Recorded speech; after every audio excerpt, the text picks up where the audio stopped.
Voilà, donc on est le 7 novembre 2022 à une séance ordinaire du Conseil de la municipalité du canton de Stansted, tenue le 7e jour de novembre de l'an 2022, à l'heure et à l'endroit habituel des séances. Sont présents Mme Constance Ramassieri, Louise Hébert, Gaétane Gaudreault, ainsi que Messieurs Brian Warey, William Marsden et Paul Conrad Carignan.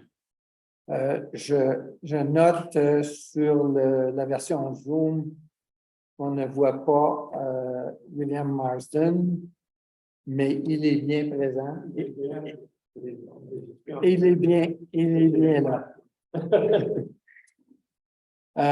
Tous forment un quorum sous la présidence de M. Pierre Martineau, maire, le directeur général et greffier trésorier, M. Mathieu Simoneau, est également présent conformément aux dispositions du Code municipal. Au point 1, ouverture de la séance, le maire, M. Pierre Martineau, procède à l'ouverture de la séance. Il est 19h04. Adoption, point 2, adoption de l'ordre du jour. Il est proposé que l'ordre du jour soit adopté tel quel, je pense. Hein? Oui, tel quel. Tel que présenté.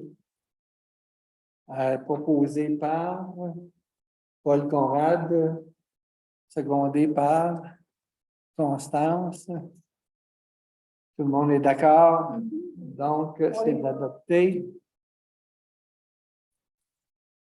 Adoption des procès-verbaux. Il est proposé que les procès-verbaux de la séance du 4 et du 24 octobre soient adoptés tels que déposés. Proposé par Constance et appuyé par Louise. Est-ce que tout le monde est d'accord? Oui. Tout le monde est d'accord, c'est adopté. Suivi de la dernière séance publique du Conseil. Je pense qu'il n'y a pas de point sur lequel on devrait revenir. Au point 5, compte rendu de l'Assemblée de la MRC de Memphremagog. Mathieu, à toi la parole. Donc, au niveau des dossiers culturels, le comité culturel s'est rencontré le 4 octobre dernier. Ce fut l'occasion pour les membres de discuter de l'échéancier pour l'appel de projet du programme de soutien financier aux initiatives culturelles. Les projets seront reçus le 17 novembre 2022 au 17 mars 2023. Le lancement officiel de la politique et son plan d'action aura eu lieu le 20 septembre dernier. Au niveau développement économique et tourisme, recrutement international, Mme Véronique Corriveau a terminé le week-end dernier sa mission de recrutement de professionnels et de main-d'œuvre spécialisée en compagnie du Cégep de Sherbrooke et d'entreprises du milieu. Le rapport préliminaire indique que les deux entreprises impliquées en sortiront encore une fois gagnantes. S'il devait avoir lieu, la prochaine mission se tiendrait à l'automne 2023. Niveau aménagement, la rencontre des inspecteurs s'est tenue le 6 octobre. Elle a traité de la révision du schéma d'aménagement et a apporté des précisions sur l'interprétation des normes par rapport à l'ouverture des rues hors des périmètres urbains et dans les secteurs de consolidation. Un suivi a été fait par rapport au mandat octroyé à la firme Bergeron-Gagnon pour la phase 1 de l'inventaire en patrimoine bâti. Les inspecteurs sont appelés à collaborer avec la firme dans le processus d'acquisition de données. Un appel sur les dernières modifications apportées à la loi sur le patrimoine culturel a aussi été fait, notamment en ce qui a trait aux nouveaux devoirs des municipalités. Donc, au niveau développement durable, au niveau de la navigation, la MRC a participé le 11 octobre à une activité concernant la santé des lacs organisée par les députés fédérales du territoire. Lors de cette activité, Mme Bibeau a précisé que l'approche de simplification pour la réglementation sur la navigation serait mise en œuvre au moyen de règlements préapprouvés par Transport Canada et dont pourraient se prévaloir les municipalités. L'échéancier visé semble toujours être en 2023. À noter que Mme Constance Ramassieri et M. Pierre Martineau de la municipalité ont participé à cette rencontre. Développement social, politique de développement social, le comité de pilotage s'est rencontré le 28 septembre dernier. Le lancement du sondage auprès de la population qui devait avoir lieu le 20 octobre au 5 novembre devra être reporté. Les municipalités seront contactées à la mi-novembre pour connaître les détails de la campagne.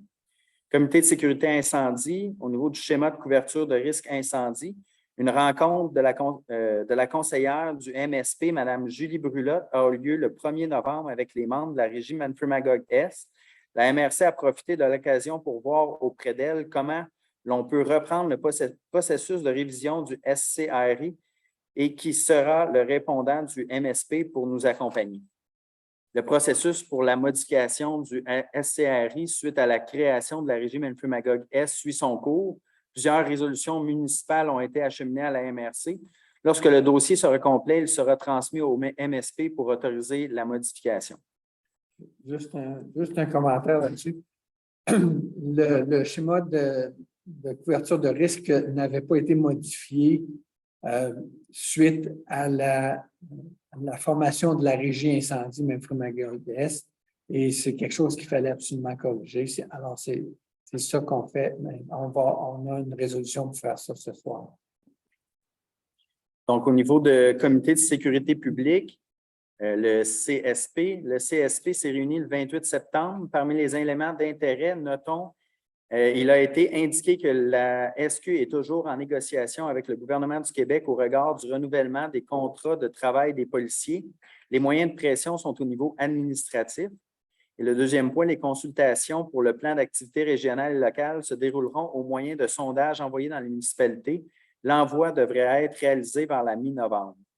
Approche relais. L'approche relais a été mise en place en octobre. Cette approche remplace le programme de parrainage et son but est de faire un meilleur partenariat en associant plusieurs policiers à plusieurs municipalités afin d'assurer un meilleur suivi des demandes.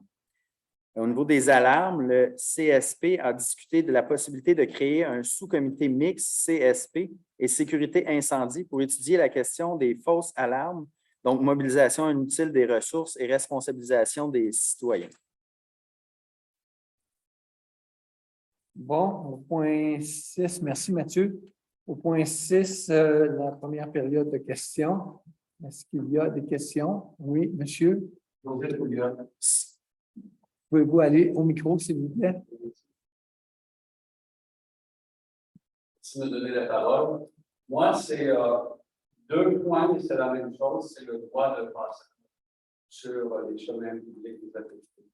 Donc, je vais mettre en contexte, c'est pas très long.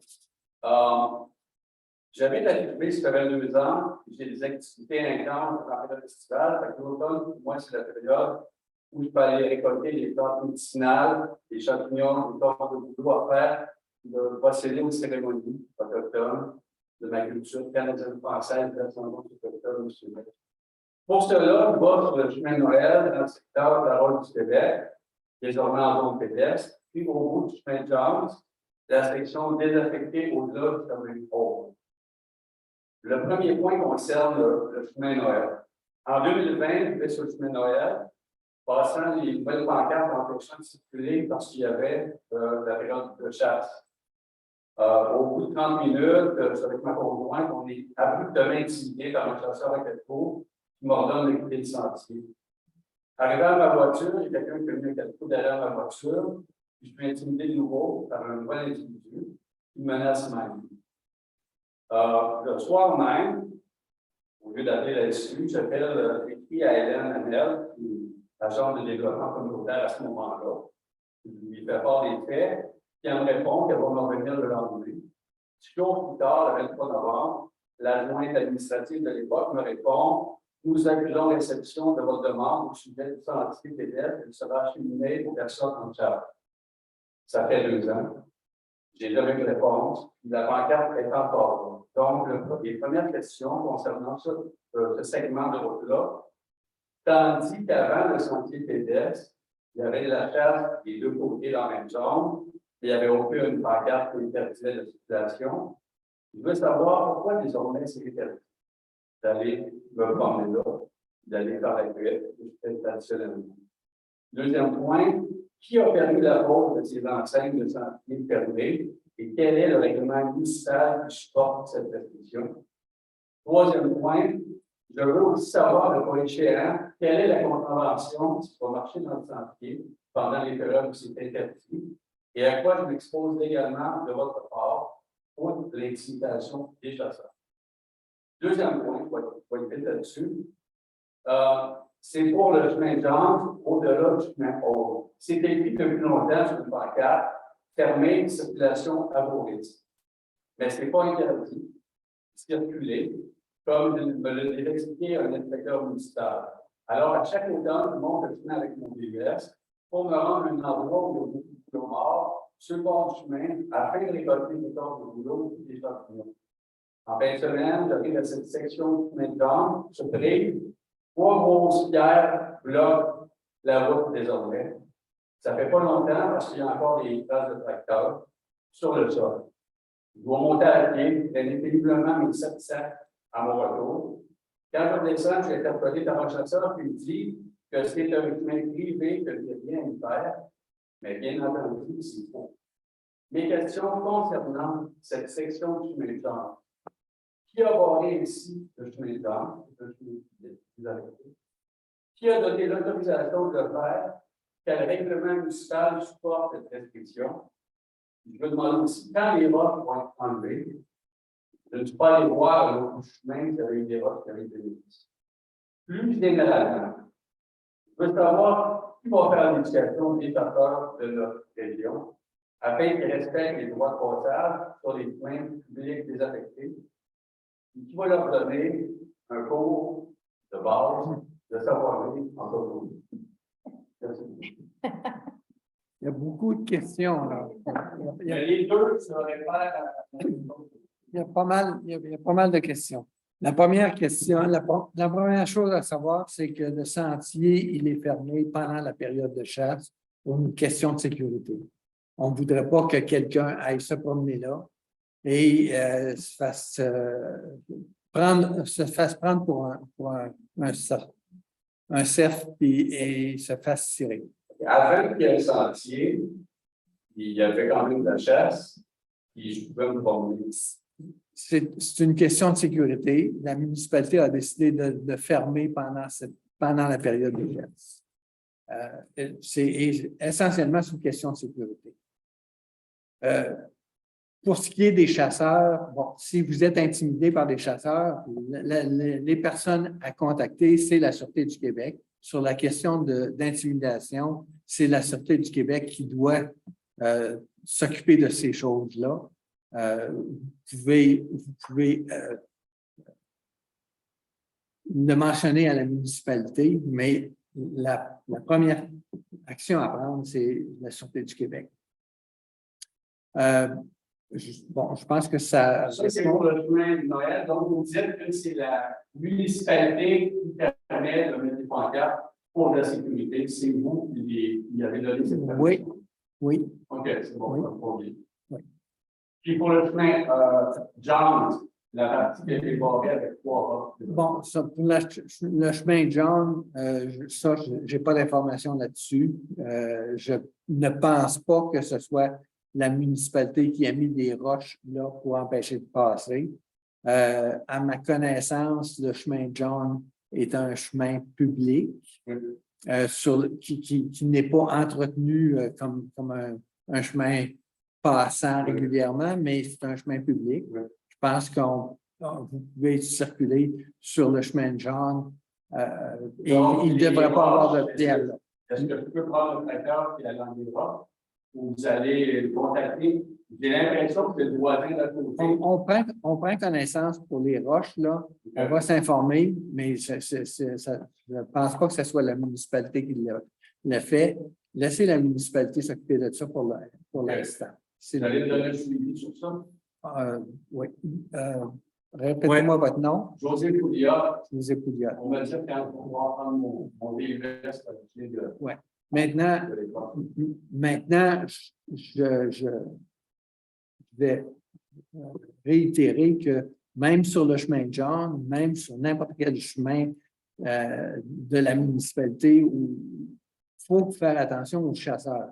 Ce n'est Oui. pas la municipalité qui va apprendre aux chasseurs la bienséance et le bien vivre ensemble. Théoriquement, ils sont supposés avoir eu des cours. Pour avoir une arme, ils seraient supposés avoir eu des cours pour leur dire comment se comporter dans ces situations-là. Ce n'est pas la municipalité qui donne ces cours-là. OK, je comprends. Mais je tenais à ce que ça soit rendu public qu'il y a ce genre de comportement-là dans notre municipalité de la part de citoyens.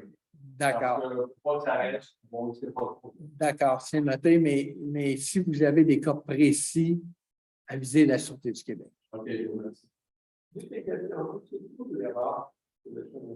C'est le chemin de jambe complètement au bout. Quand il y a le chemin haut, c'est un chemin maintenant, c'est marqué haut, AULD. C'est un chemin qui est barré, je pense que c'est un chemin privé.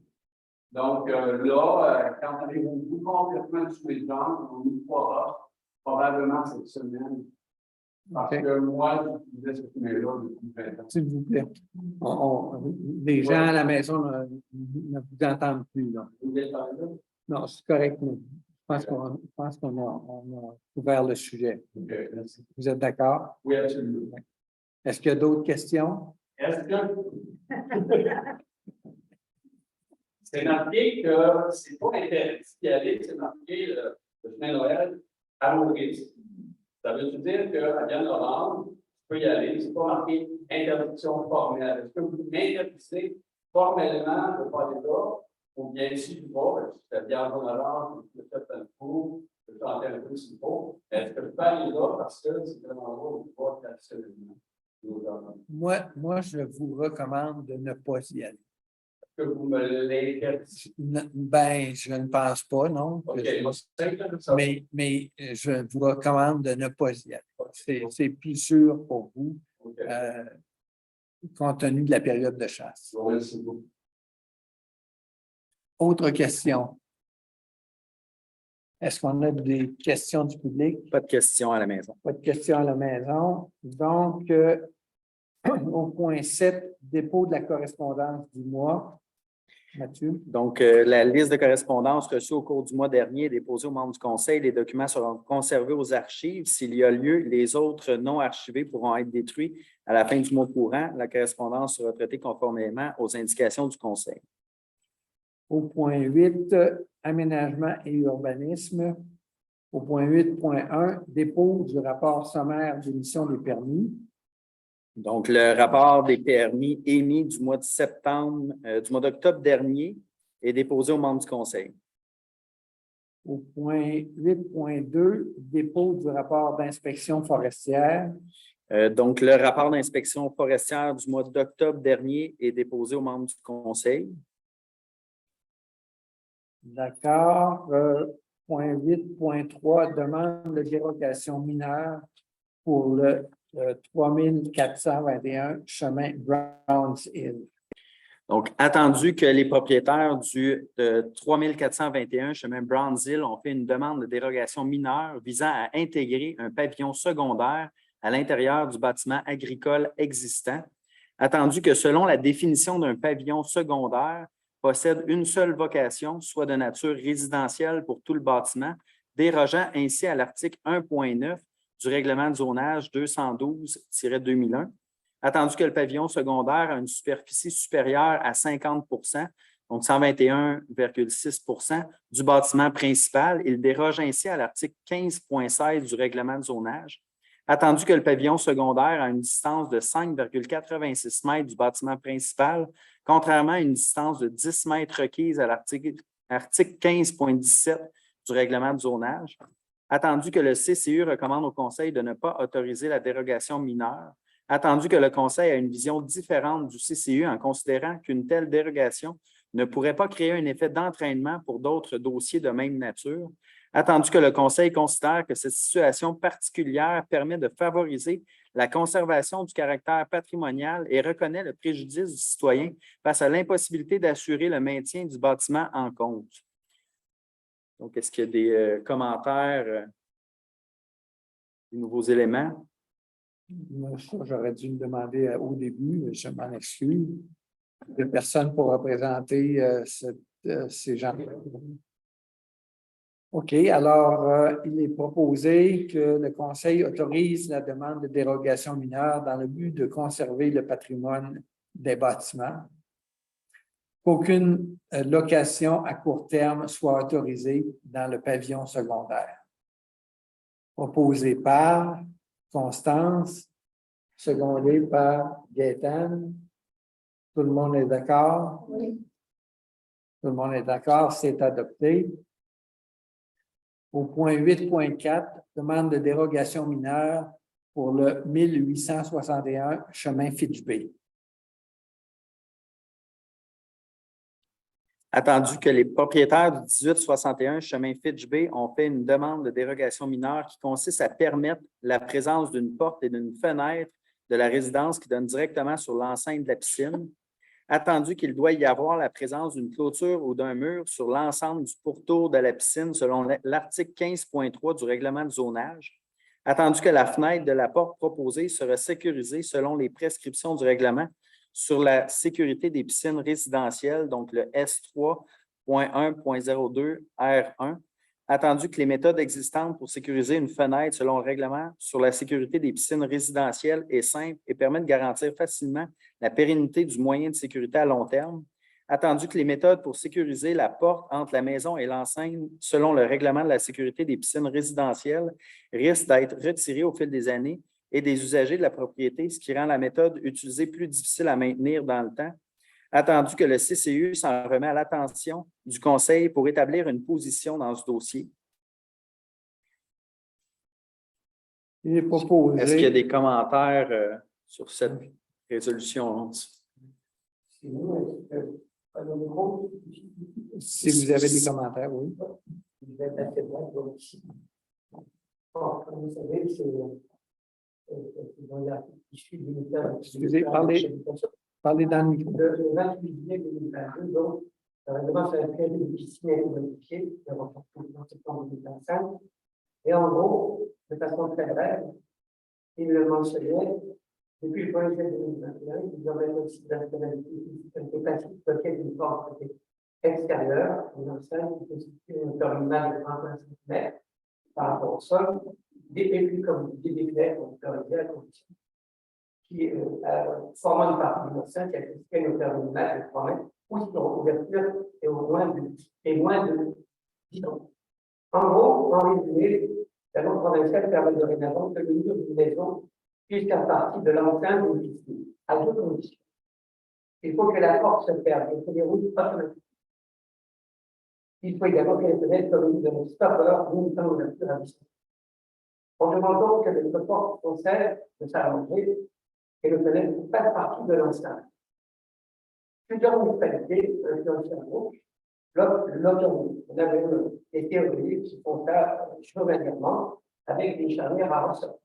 Soit, ou ce qu'on appelle encore en Europe, des arbres, c'est-à-dire situés à un site tel que des hauteurs inaccessibles aux enfants, aux jeunes, qui servent automatiquement par un système de puissance, tel que nous apprêtons à installer. Et on tient à garder parce que nous avons des petits enfants, nous sommes les deux, ils ont 6 mois, 8 mois et 2 ans, et c'est extrêmement important. Par ailleurs, on est fait ce que l'on peut disait, et au niveau des préjudices, on revient sur donc la loi provinciale nationale, qui entièrement nous appelle de remettre une structure devant le port-fenêtre qui donne sur l'ensemble de la piscine et très gratuit. On a une marque qui s'appelle la donc descendons de la marque, avec la clôture, pour la façon pour une personne âgée. Et puis, c'est vraiment ce point-là. On dit qu'il existe deux dispositifs actuellement disponibles, qui sont le blanc, on appelle encore la fenêtre qui est située tout en haut de la fenêtre, donc à une hauteur d'environ 7 pieds, qui est à 4. En plus, on a une cale de série qui ferme automatiquement. C'est-à-dire que si on le verrouille, il se ferme automatiquement. Donc, que ce soit un dispositif que nous-mêmes, nous décidons d'oser. Et par rapport aux voitures en fait, au fond, par quartier ou sur le niveau, on sera bien compte que c'est quand même plus sécuritaire que la culture traditionnelle de piscine. Oui, d'un enfant, un moins intelligent, pour vivre en train de s'abonner d'un pied de l'eau, alors que l'activité de l'eau, c'est automatiquement qui passe à pied de l'eau, c'est quand même beaucoup plus sécuritaire au point de vue de la grossologie. Donc, c'est ça que je voulais aussi mettre. Et nous vous invitons à bien évidemment respecter les choses qui vous permettent cette installation, donc d'assurer que ceci est réellement sécuritaire. On intervient d'une manière comme le fait souvent dans les zones universitaires pour production intensive, faire des films dans la passé, aussi ce matin avec des enfants loyers, et que vous gardez en fait une extrêmement sensibilisée à cette formation. Merci. Merci, monsieur. Alors, il est proposé que le Conseil est favorable à la dérogation à l'article 15.3 du règlement de zonage 212-2001 relative à la présence de la fenêtre donnant sur l'enceinte de la piscine, dans la mesure où un dispositif permanent permet au plus une ouverture de 10 cm, tel que prévu au règlement sur la sécurité des piscines résidentielles. Que le Conseil refuse la demande de dérogation mineure en lien avec la porte, compte tenu de la difficulté à maintenir les dispositifs de sécurité au fil du temps. Proposé par Ryan, appuyé par Bill. Tout le monde est d'accord? Tout le monde est d'accord, c'est adopté. Est-ce que c'est possible d'intervenir sur la raison pour laquelle peut-être qu'on a accepté l'un ou accepté l'autre, c'est la capacité d'avoir une garantie à long terme de la sécurité de la porte. C'est ce qui nous a fait pencher dans le choix de dire oui pour la fenêtre, pour la porte. On n'était pas réconforté sur le fait que ce système de sécurité-là pourrait être transmis si la vente de la maison ou le système de lease, on avait moins la garantie que ce système-là pouvait durer à long terme. Alors, c'est juste donner une explication, mais vous confirmez que ce n'était pas par rapport à votre capacité de maintenir, mais une capacité à maintenir. Merci, Constance. C'est un peu difficile. Merci, Constance. Pas vraiment. J'ai déjà abusé. C'est des systèmes qui existent alors, depuis 50 ans, donc c'est sûr qu'on comprend pas que c'est une mesure sécuritaire pour une porte de piscine qu'un enfant peut engendrer. On a compris votre intervention. Merci, monsieur.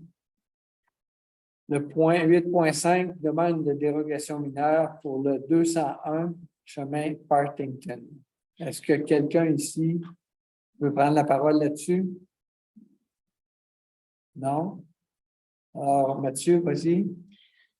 Attendu que la demande de dérogation mineure du 201 chemin Partington vise à régulariser la localisation de la piscine creusée et de la remise de la propriété. Attendu que la piscine est localisée à 23 mètres de la ligne de la marge avant au lieu des 30 mètres requis à l'article 6.1 du règlement de zonage.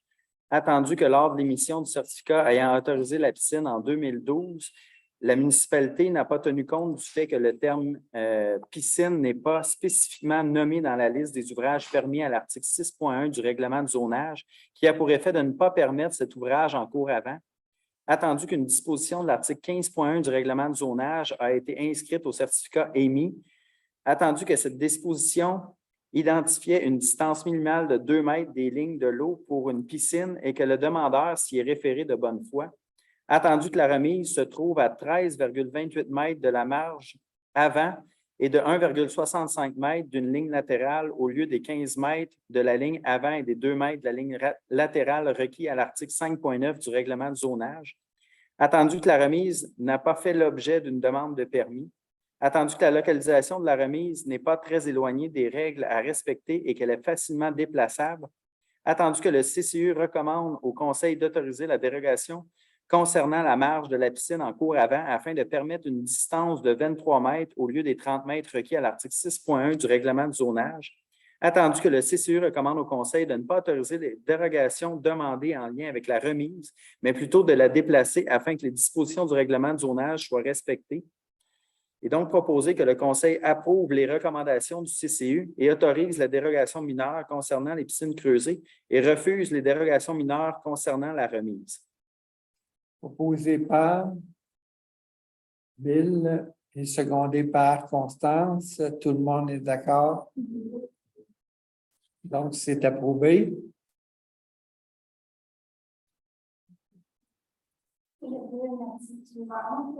Mais juste pour aviser que le petit premier, c'était déjà uniquement, c'était déjà. Ah, ok, elle a été déplacée. Oui. D'accord. OK. Merci, madame. OK. Merci. Au point 8.6, demande de PIA pour le 394 chemin Rémique.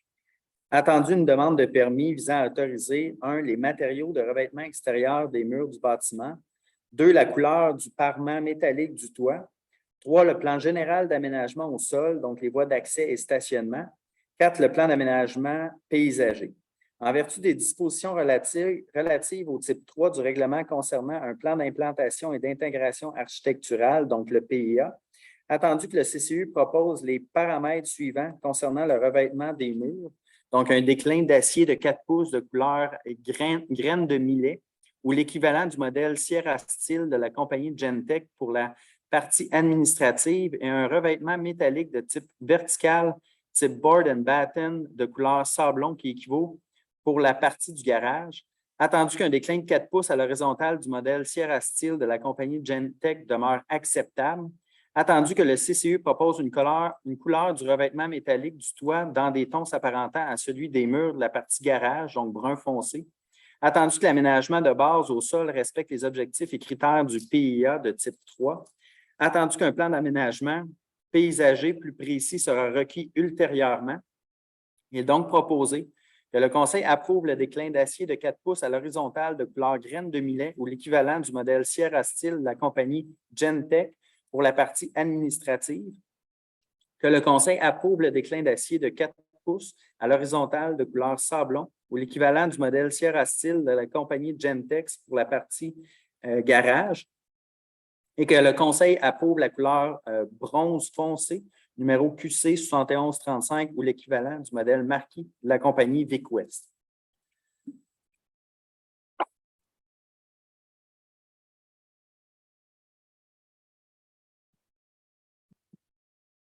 On est rendu à la À la proposition. à la- Qui propose, Louise propose. Qui seconde? Paul Conrad seconde. Tout le monde est d'accord? Oui. Alors, c'est adopté. Point 8.7, demande de dérogation mineure pour le 394 chemin Rémique. Donc, attendu une demande de dérogation mineure visant à autoriser un matériau de clin métallique comme revêtement des murs de la nouvelle caserne du canton de Stansted situé au 394 chemin Rémique. Attendu, le clin métallique ne fait pas partie des matériaux autorisés à l'article 8.3 du règlement de zonage. Attendu qu'il y a apparence de conflit entre l'article 26 du règlement concernant le PIA qui spécifie l'usage des matériaux d'imitation comme acceptable et l'article 8.3 du règlement de zonage qui n'autorise pas l'acier. Attendu que le bâtiment aura une vocation autre que résidentielle, attendu que le CCU recommande au Conseil d'approuver la demande de dérogation mineure de manière à autoriser le revêtement d'acier sur la nouvelle caserne de pompiers. Il est donc proposé que le Conseil approuve les recommandations du CCU et autorise la demande de dérogation mineure pour les mêmes motifs. Proposé par Gaétane, appuyé par Louise. Tout le monde est d'accord? Oui, oui. Donc, c'est adopté.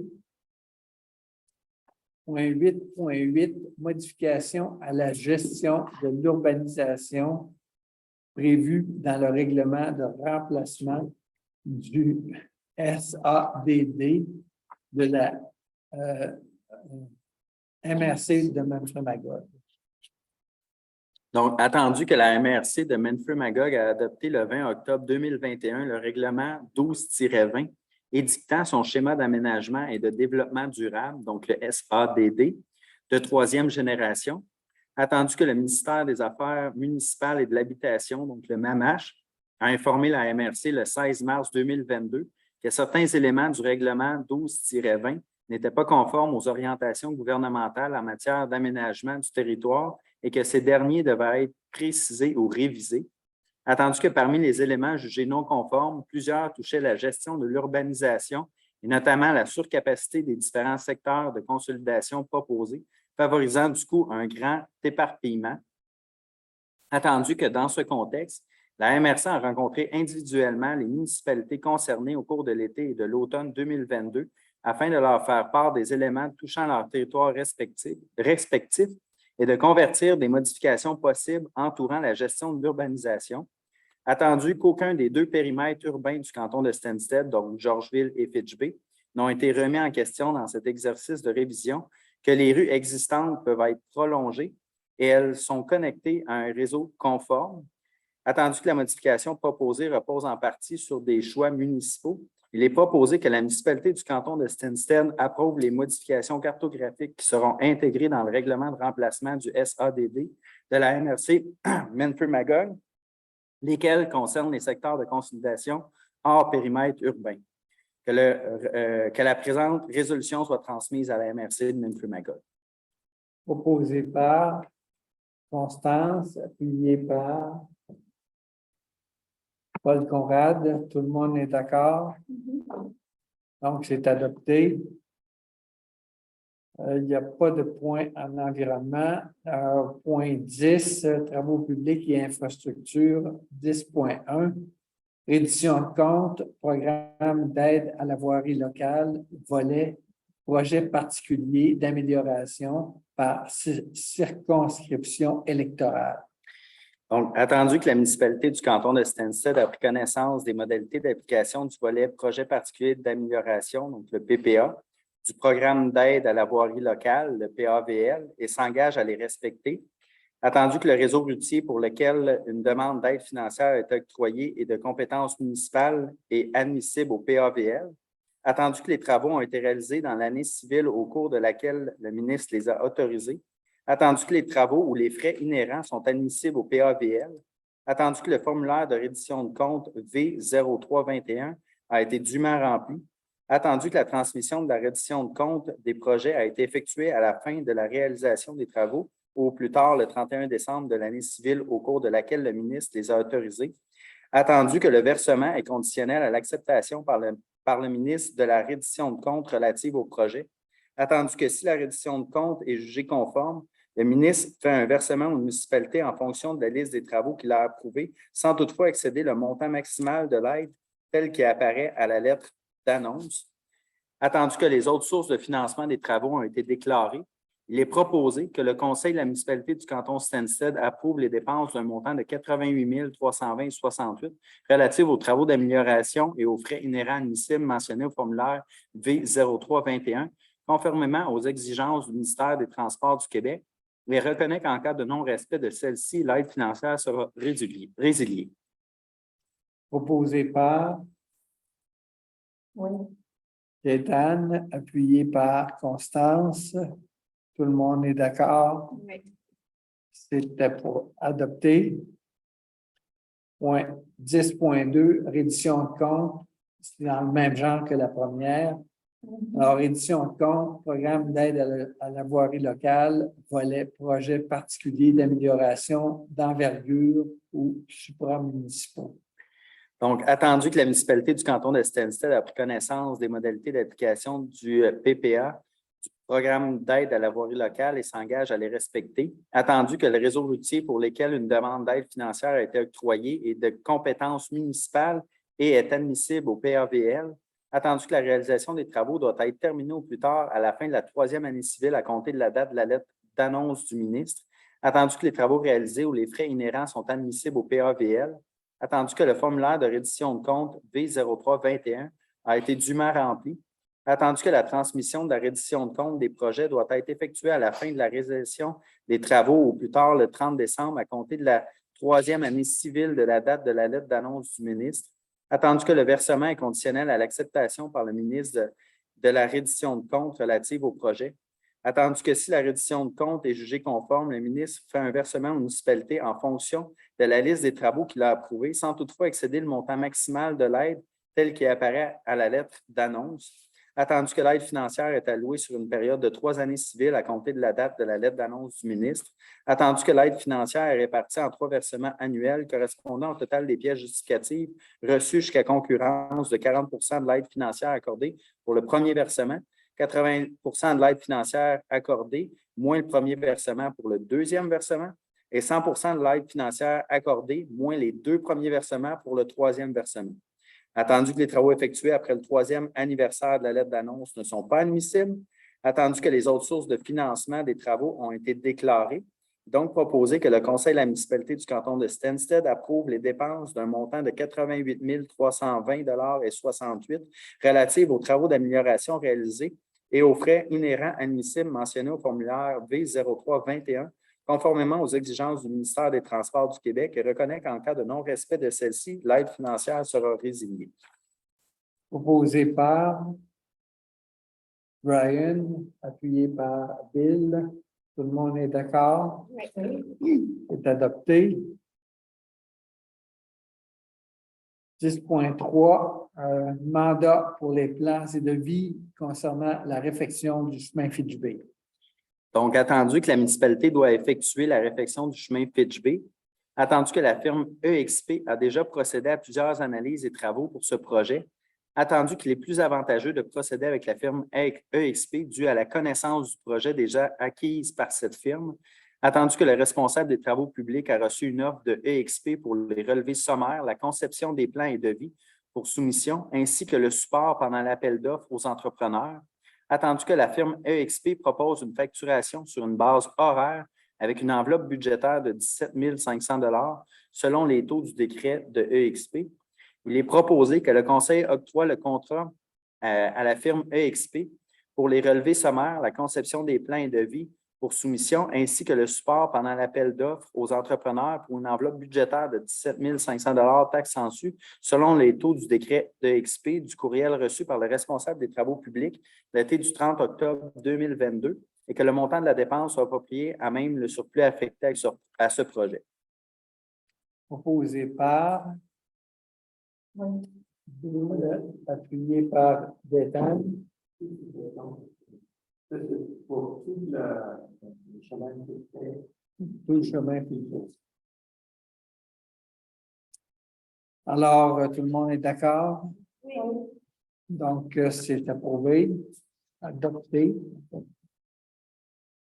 10.4, programmation. Non. 11.11, donc, trésorerie et administration, 11.1. Approbation des comptes payés et à payer. Il est proposé que le Conseil approuve la liste des comptes fournisseurs soumis, payés pour le mois d'octobre 2022 et autorise le directeur général à payer du Fonds général les comptes fournisseurs pour le mois d'octobre conformément à la liste approuvée.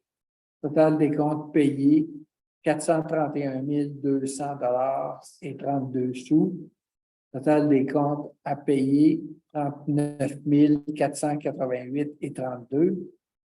Que le Conseil approuve la liste des salaires pour le mois d'octobre 2022 pour un montant de 66 455 et 69. Proposé par Bill, appuyé par Paul Conrad. Tout le monde est d'accord? Donc, c'est adopté. Dans le montant de 431 000, le principal montant, c'est le versement pour la Sûreté du Québec, là, qui est aux environs 275 000 $. Le point 11.2, rapport des délégations de pouvoir. Les rapports de délégation de pouvoir du directeur général, du responsable de la voirie, des infrastructures et du chef pompier pour le mois d'octobre sont déposés auprès des membres du Conseil. Donc, le rapport du directeur général est de 1690 et 33. Le rapport du responsable de la voirie et infrastructure est de 16 881 et 23. et le rapport du chef pompier est à 0 $. D'accord. Pour le point 11.3, mandat pour les honoraires professionnels comptables. Attendu que la directrice générale adjointe a demandé 14 offres de services auprès de comptables pour l'audit du rapport financier annuel et autres mandats ponctuels, attendu que seule la firme Raymond Chabot Grant Thornton a transmis une offre de service, il est donc proposé que le Conseil accepte l'offre de service de Raymond Chabot Grant Thornton au montant de 13 325 $ pour l'audit du rapport financier ainsi que pour la préparation des déclarations fiscales de la municipalité. Il pourra également retenir à son gré ses services pour les autres mandats ponctuels au coût établi dans l'offre datée du 21 septembre 2022. Que le montant de la dépense soit approprié à même le poste budgétaire numéro 02 13 413 pour le budget de 2023. Proposé par Brian, appuyé par Louise. Tout le monde est d'accord? Oui. Tout le monde est d'accord. Donc, c'est adopté. Je fais juste une remarque. 14 demandes ont été faites pour des soumissions pour ce mandat-là. Une seule soumission a été reçue. Ça montre comment le marché dans tous les domaines est un peu compliqué. Un peu compliqué. 11.4. Fermeture du bureau pendant la période des fêtes. Attendu que suivant le manuel d'employés, ces derniers ont droit à 3 jours de congé pour Noël et 3 jours de congé pour le Nouvel An. Attendu que selon ce qui précède, la mairie serait fermée au minimum les jours suivants, donc le vendredi 23 décembre pour le congé de la veille de Noël, le lundi 26 décembre pour le congé du jour de Noël, le 27 décembre pour le congé du lendemain de Noël, ainsi que vendredi le 30 décembre pour le congé de la veille du jour de l'an, le 2 janvier pour le congé du jour de l'an et le 3 janvier pour le congé du lendemain du jour de l'an. Donc, il est proposé que le Conseil décrète la fermeture du bureau municipal du 22 décembre au 4 janvier inclusivement et que les journées non fériées, donc le 22, 28, 29 et 3 janvier, en fait 22, 28, 29 décembre et le 3 janvier, soient non rémunérées pour tous les employés. Que le Conseil confirme qu'un employé pourra travailler durant la période du 22 décembre au 4 janvier avec autorisation du directeur général et les employés de voirie devront assurer les besoins de maintien des services essentiels. Proposé par Brian, appuyé par Gaëtan. Seconde, est-ce que tout le monde est d'accord? Oui. Tout le monde est d'accord. C'est adopté. Point 11.5, demande d'aide financière en vertu de la politique d'aide aux commerçants. Projet du marché de la baie. Attendu que le marché de la baie a déposé une demande d'aide financière par le biais de la politique d'aide aux commerçants de la municipalité, attendu que la demande est présentée comme une demande rétroactive de 2021, attendu que la demande consiste à mettre en œuvre un lieu de réunion pour les citoyens et la promotion de produits locaux en construisant une aire de rencontre et une zone de travail extérieure, attendu qu'après évaluation de la demande, le comité d'administration recommande au conseil municipal l'octroi d'une aide financière de 5 000 $ et donc proposer que le conseil appuie la recommandation du comité et accorde le versement d'une aide financière de 5 000 $ au marché de la baie dans le cadre de la politique d'aide aux commerçants, que les modalités d'attribution et de versement de l'aide financière soient exécutées en conformité avec la politique et que le montant de la dépense soit approprié à même le poste budgétaire numéro 02 62 100 996. Proposé par Constance, appuyé par Paul Conrad. Tout le monde est d'accord? Oui. Donc, c'est adopté. Le point 11.6, demande de dons, Association communautaire de Georgeville. Donc, attendu que l'Association communautaire de Georgeville a transmis à la municipalité le formulaire d'application pour soutenir la demande de dons 2022 tel que requis, attendu que le comité d'administration recommande d'accorder une subvention de 10 000 $ à l'association pour soutenir les activités de l'association pour l'année 2022, il est proposé que le conseil autorise le versement du don 2022 de 10 000 $ à l'Association communautaire de Georgeville et que le montant soit attribué au poste budgétaire numéro 02 19 996. Proposé par Bill, appuyé par Constance. Tout le monde est d'accord? C'est donc adopté. Au point 11.7, dépôt par le directeur général et greffier trésorier de l'état comparatif des revenus et dépenses. Donc, le directeur général et greffier trésorier déposent les états comparatifs et les membres du conseil en prennent connaissance. Tel que requis par la loi. Au point 12, hygiène de milieu, il n'y a pas de point. Au point 13, sécurité publique. 13.1, modification au plan de mise en œuvre du schéma d'incendie. Donc, attendu que le schéma de couverture de risque en matière de sécurité incendie de la MRC de Melfeu-Magog a été modifié le 29 mai 2013, attendu que tel que défini à l'article 16 de la loi sur la sécurité incendie, donc LRQ CS-3.4, malgré la création de la Régie intermunicipale de sécurité incendie de Melfeu-Magog-Est, les 8 municipalités membres sont toujours responsables du plan de mise en œuvre, donc le PMO, du schéma de couverture de risque incendie, donc le SCRI, de la MRC de Melfeu-Magog, attendu que tel que défini à l'article 16 de la loi sur la sécurité incendie, chaque municipalité concernée et s'il y a lieu, l'autorité régionale détermine ensuite les actions spécifiques qu'elles doivent prendre ainsi que leurs conditions de mise en œuvre en précisant notamment le ressort de l'autorité ou de la régie intermunicipale qui en sera chargée, les ressources affectées aux mesures qui y sont prévues, les ententes intermunicipales nécessaires, les actions qui sont immédiatement applicables et, pour les autres actions, les étapes de réalisation et leur calendrier. Ces actions et leurs conditions de mise en œuvre sont traduites dans un plan adopté par chaque autorité qui en sera chargée ou, dans le cas d'une régie intermunicipale, dans un plan conjoint adopté par les municipalités concernées. Attendu que depuis le début des opérations de la régie Melfeu-Magog-Est, les 8 municipalités membres de la MRC de Melfeu-Magog s'en remettent à celle-ci pour accomplir les différentes actions prévues au PMO du schéma de couverture de risque de la MRC de Melfeu-Magog, ainsi que pour les tâches et responsabilités émanant de celui-ci.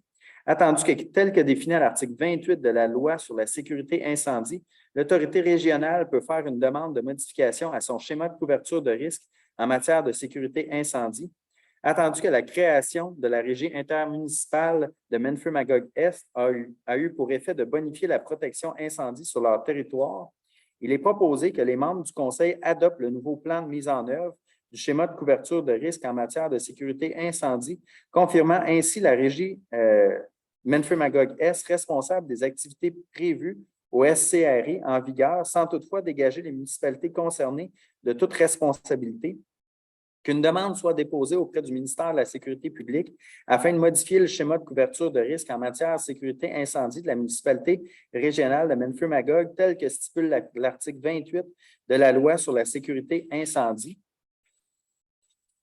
Donc, c'est proposé par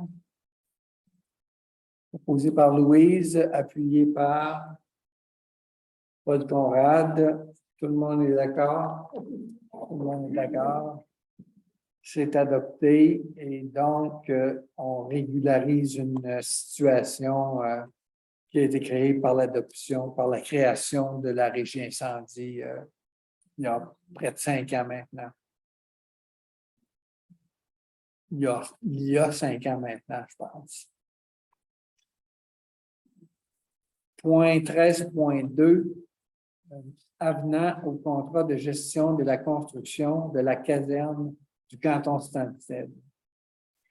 Attendu qu'il y a lieu de bonifier l'offre de service de Architecte Design datée du 6 novembre 2018 pour le suivi des travaux de la nouvelle caserne, attendu que la firme Architecte Design a acheminé l'avenant numéro 2 au directeur général le 20 octobre 2020, il est proposé que les membres du conseil acceptent l'avenant présenté par Architecte Design pour un montant de 5 000 $ avant taxe pour l'administration supplémentaire du contrat.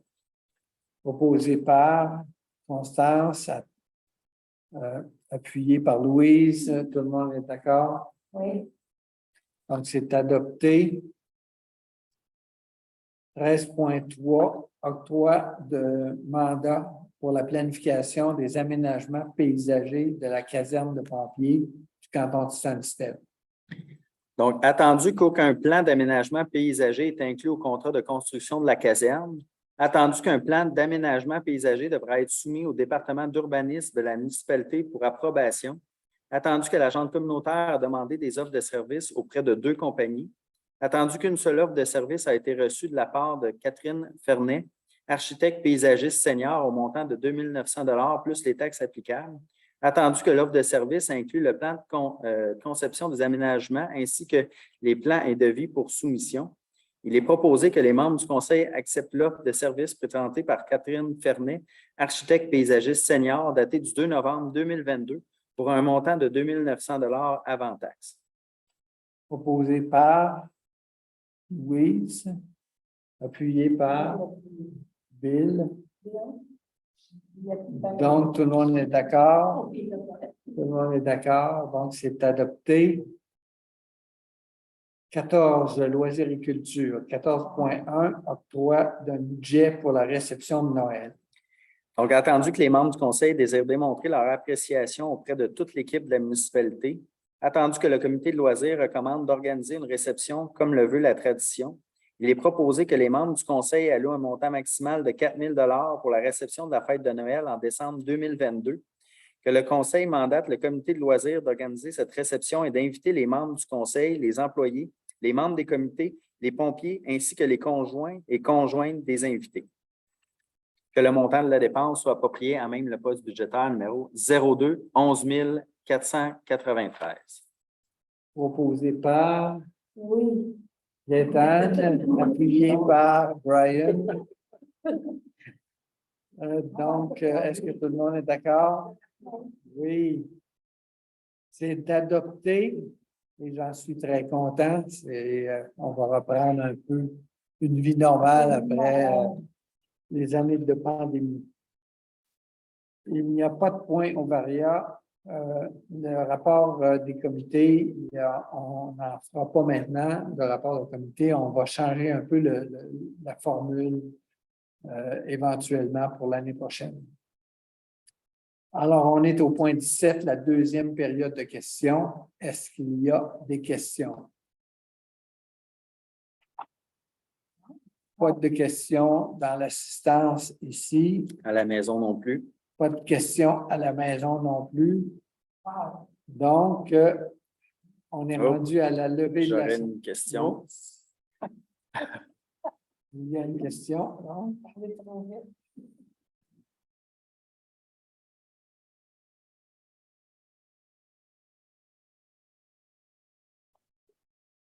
Oui, bonjour. Est-ce que vous m'entendez? Oui. Oui, bonsoir, membres du conseil. C'est juste une question par rapport justement à la dernière intervention de M. le maire. Juste un petit moment, je m'excuse. Donc, on parle avec M. David Mitchell. Oui, c'est bien ça. Oui.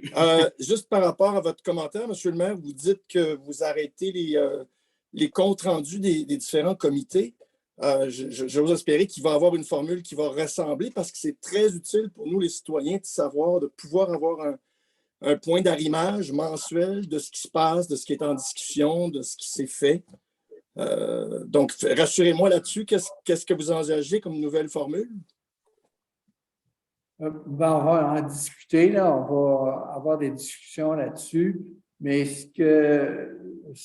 une des hypothèses que moi j'ai pensé, là, je ne parle pas au nom du conseil ici, c'est d'avoir plutôt une présentation un peu plus étoffée de chaque comité, mais 2 fois par année, par exemple. Alors, à chaque réunion du conseil, il y aurait un comité qui ferait une présentation un peu plus étoffée de ce qui se passe dans ce comité-là. Maintenant, c'est mon opinion personnelle, ça n'engage pas le conseil. Et on devra avoir des discussions là-dessus. Excusez, si je vous ai bien compris, donc vous envisageriez d'avoir 2 points par année en fait, un résumé 2 fois l'an. Est-ce que c'est bien ça? Ben, chaque comité, 2 fois par année, il y aurait probablement à chaque réunion du conseil un comité qui ferait une présentation un peu plus étoffée. Puis le mois suivant, ce serait un autre comité qui ferait une présentation un peu plus étoffée. Donc, ça fait par comité, ça fait combien de points de contact avec les citoyens par année, au bout du compte? Par comité, là? Ouais, ça ferait un ou deux, je pense. Peut-être que dans certains cas plus spécifiques, on pourrait en avoir 3, mais je pense que ça serait suffisant. Là. Ben, moi, en tout cas, juste si je peux me permettre comme citoyen, puis impliqué, puis je sais que cette façon de procéder plaît à beaucoup de citoyens, ça nous permet une meilleure transparence, une communication plus constante, si on veut, une information qui passe d'une façon plus constante. Comme citoyen, on n'est pas dans le conseil, évidemment. Ultimement, c'est vous qui décidez, mais ça nous permet de rester informés, de poser des questions, de réagir avant d'arriver avec un fait accompli, comme ça s'est parfois passé par le passé. À mon avis, en tout cas, je vous invite à pas trop éloigner les informations aux citoyens parce qu'elles contribuent justement à ce qu'on soit informé, sécurisé, puis qu'on puisse être complice avec vous, avec tout ce qui se passe, être en accord aussi, exprimer aux besoins les désaccords à mesure que les choses avancent. Voilà. Merci. D'accord. Je pense que le conseil a entendu votre commentaire et puis il en sera tenu compte sûrement dans les discussions. Merci. Est-ce qu'il y a d'autres questions? Pas d'autres questions. Pas d'autres questions. Donc, on est rendu à la levée de l'Assemblée. C'est toujours Gaétan. La levée de l'Assemblée est proposée par Gaétan Godreau et il est 20h04.